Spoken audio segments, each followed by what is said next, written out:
I can't believe I thought that was a good idea. Who does that? What was I thinking? I put it all there.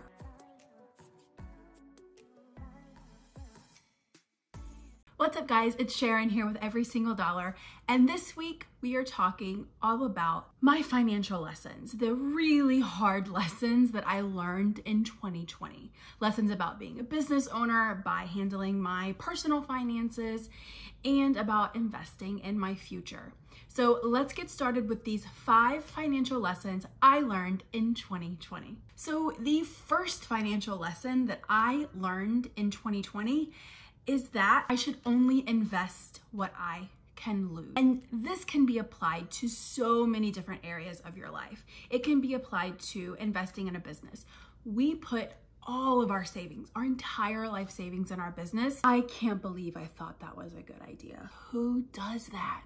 What was I thinking? I put it all there. First few years, we thought it was a great idea. We were paying down the debt that we borrowed to expand the business. We were opening a second location, and then the pandemic happened. And that's a lesson. The lesson is that you have no control over having the government shut down small businesses. You have no control over losing your job. There's just so much risk involved, even when you can't see the risk. And that's the really difficult lesson that I learned. So in the future, if we ever decide to purchase another business, we will only invest what we can afford to lose. The second lesson that we learned in 2020 is that everything needs a plan. Every single dollar needs a plan. Every single purchase needs a plan. You have to save for it.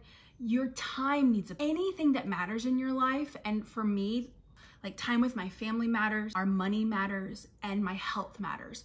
All 3 of those things need a plan. I use a bullet journal. I've started using a bullet journal again in 2021, and every single thing that is important to me has a plan in this bullet journal. For example, my time. I log every single 15-minute increment of my time a day because I want to make sure I am spending my time on things that matter to me. My business, my health, and my family. So make sure you have a monthly budget, make sure you're tracking your expenses, make sure you close out your budget every month, make sure you know where every single dollar is going. The third lesson that I learned, and I actually haven't really heard this lesson talked about, I follow a lot of budget people on YouTube, and that's that when I thought I was investing, I was actually gambling. Let me explain this one a little more. So when you gamble, you're taking everything that you own and you are putting it on one thing. So like when you go to the horse races and you're gambling on a horse, right? You put all your money in that one thing. When you're investing, you're taking all of your money, you're lowering your risk by investing it in different areas. So if you have all of your money in the stock market or all of your money in Apple stock, you're gambling.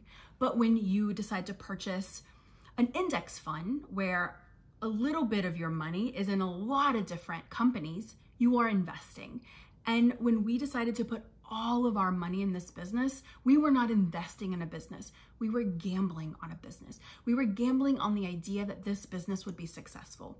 So in the future, when I decide, or if I decide to open another business, I will make sure that I don't just have one income stream, that we have several income streams, so that if something is ever shut down again, I have 6 other areas of my financial life that can support my family. And the fourth lesson that I learned in 2020 is that you need a lot less than what you think. We were spending every single dollar of our paycheck. I was making almost a 6-figure salary. My husband was making a 6-figure salary, and we were spending every dollar. And that's just crazy, because now that I have our budget under control and I'm planning where every single one of our dollars goes, I know that we actually need less than $4,000 a month to live on comfortably. That covers our rent, that covers our food, our utilities, any extras that we want. If we want to go to the movies post-pandemic, we need so much less than what we thought we did. We thought we needed to go out to eat, several times a week. We thought we needed to DoorDash all the time. My husband thought he needed Starbucks on the way to work every morning. He needed coffee. He just needed the coffee in our kitchen. I'm not any less happy spending, a third of what we were. I'm not, like, it doesn't matter. You have to really look inside yourself and figure out what aspects of your life are most important, and that's where you need to invest your time. Now, I'm not saying that, like, if you are buying coffee every morning that you're not working towards your financial goals. I'm just saying that, like, those aren't one of the 3 things that are important in our life. So we've decided not to put our money in that, and we are completely happy with that. And the 5th lesson that I've learned after reading a lot of financial books this year, a lot of books about investment, watching a lot of YouTube videos on investment, is that retirement isn't my goal. Financial independence is. I actually don't know if I ever want to retire. Since I've discovered YouTube and started building a community on YouTube around things that interest me, like money and business, I've realized that I can actually make a business out of this, and I'm not sure if I would ever want to stop doing it because it's a lot of fun. I really enjoy making the videos.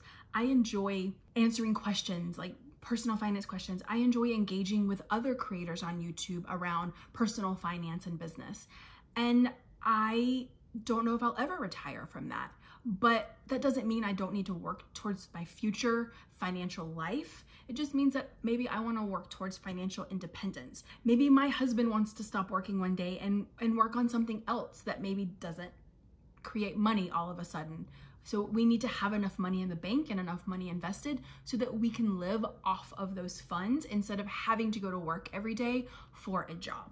Even though he does love his job, but it's just having that peace of mind that if one day he doesn't love it anymore, he can just stop and we will be financially okay. So that's it. Those are the 5 really hard financial lessons I learned in 2020. If you enjoyed this video, please give that like button some love. It really helps me in the algorithm. And again, thank you so much for watching. I'll see you next week.